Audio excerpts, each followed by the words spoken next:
This wasn't just a crash, it was a controlled demolition of trust, of lives, and of the illusion that anyone was actually watching the system. The 2008 financial crisis wasn't an accident, it was a slow-motion train wreck engineered over decades, built on greed, willful blindness, and a mountain of fake money disguised as innovation. When it finally collapsed, it didn't just take down Wall Street, it took homes, jobs, savings, and futures.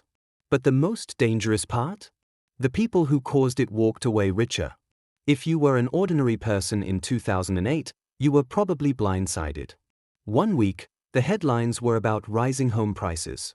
The next, banks were imploding, pensions were evaporating, the stock market was in free fall, and suddenly, your government was handing out billions. Not to you, not to the workers who lost everything, but to the very institutions that caused the collapse in the first place. The 2008 financial meltdown is often explained in technical jargon: subprime lending, credit default swaps, securitization, systemic risk. But strip away the complexity, and it's just a very old story with a modern twist. The story of money and power, unchecked and unaccountable. Let's rewind. In the early 2000s, Wall Street had a problem. The tech bubble had burst, the economy was wobbly, and investment banks were hungry for the next big thing.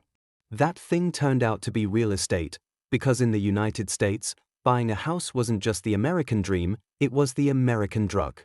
And Wall Street figured out how to sell it at scale. Enter the mortgage-backed security. The simple idea: take thousands of home loans, bundle them together, and sell them to investors as a single product. The pitch was seductive: low risk, steady income, backed by real houses. Who wouldn't want that? But there was a catch. To keep feeding the machine, banks needed more and more loans.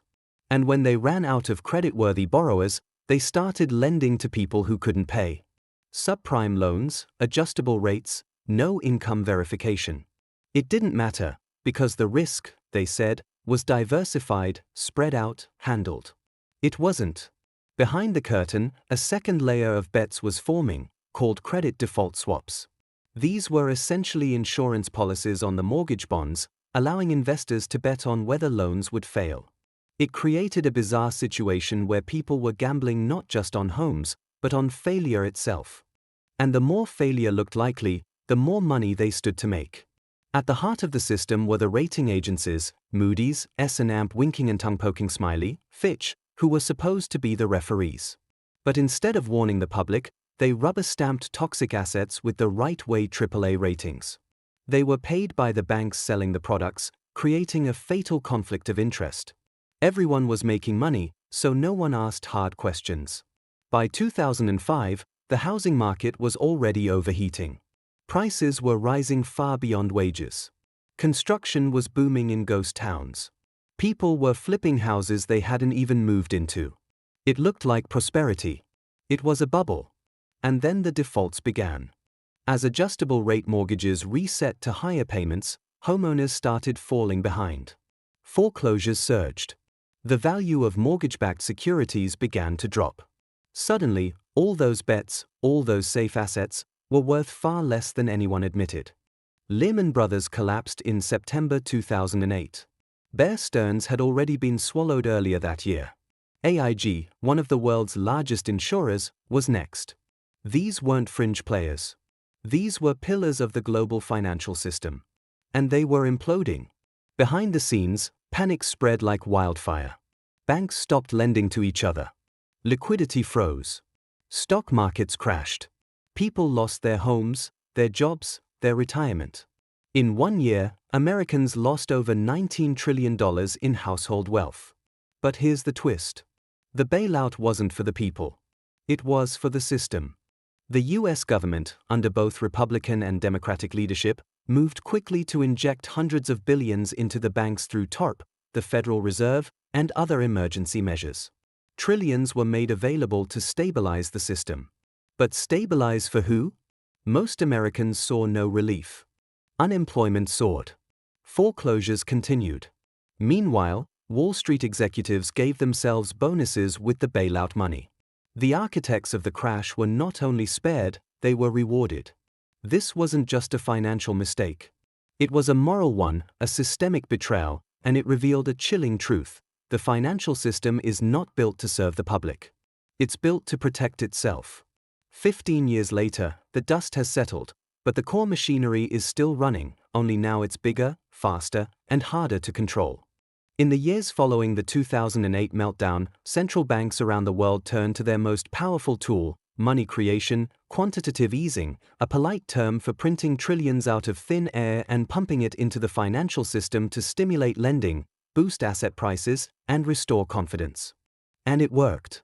If you owned assets, the stock market soared, housing rebounded, corporate profits exploded, but wages didn't. Inequality deepened. The rich got richer, and the fundamental imbalance between financial markets and real life only grew. Then came 2020, when the COVID-19 pandemic hit. Governments unleashed an even larger wave of stimulus. More money printed in 2 years than in the entire decade before. Zero interest rates, emergency lending, direct cash to consumers. For a while, it felt like a new era, as if we'd finally figured out how to keep the system afloat forever. But of course, we hadn't. In 2021, inflation roared back, not just in food or gas, but across the board.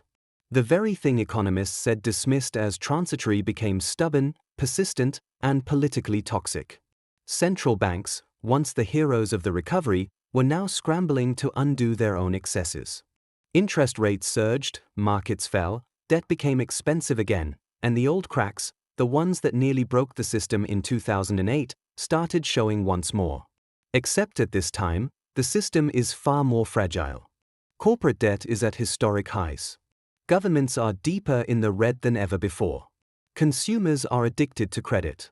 And the financial industry, now more concentrated and less transparent, has evolved new tools for risk, leverage, and illusion. Crypto markets rose and collapsed. Fintech firms promised innovation while quietly repackaging old traps. And yet, the core dynamics remain unchanged. A financial system designed around debt-fueled growth. Policymakers afraid to let bad ideas fail. Regulators captured or outgunned.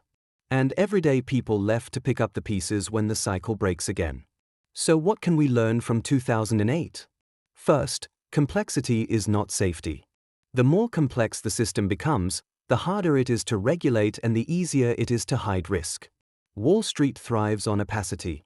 The more you don't understand, the more they can sell you. Second, incentives matter. If bankers know they'll be bailed out, they'll take bigger risks. If regulators know their next job is at a hedge fund, they'll look the other way. And if politicians fear market crashes more than public anger, they'll protect the system, not the citizen. Third, financial education is survival. You don't need to be a Wall Street insider to protect yourself. But you do need to understand how the game is played. That means recognizing bubbles. That means questioning narratives. That means asking every time you hear about a new financial product, a new boom, a new policy, who benefits? Who bears the risk? And what happens when the music stops? Because it always stops. The 2008 crash was not an anomaly. It was a preview, a warning. And if you look closely, the same architecture is still in place, just more digitized, more automated, more fragile. And when the next shot comes, and it will, don't expect the cavalry. Expect a bailout. Expect inflation. Expect volatility. But don't expect justice. Not unless you understand what's actually happening behind the scenes. Real wealth isn't just money. It's knowledge, awareness, resilience. It's the ability to see the storm before it hits and know how to stand firm when it does. Because the system won't warn you. The headlines won't save you. But history will teach you if you're willing to listen. History doesn't repeat. But if you don't understand it, it'll crush you all the same. If this gave you a new perspective, hit subscribe. History has the answers, I'll show you where to look.